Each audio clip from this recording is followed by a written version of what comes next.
गुरुचरित्र हा 5वा वेद आहे हे आपणाला विदित आहे.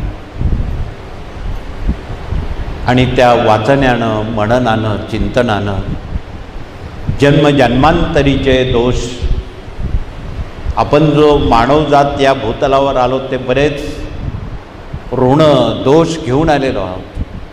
72 प्रकारची ऋण आहे. पैकी त्यातली अनेक ऋण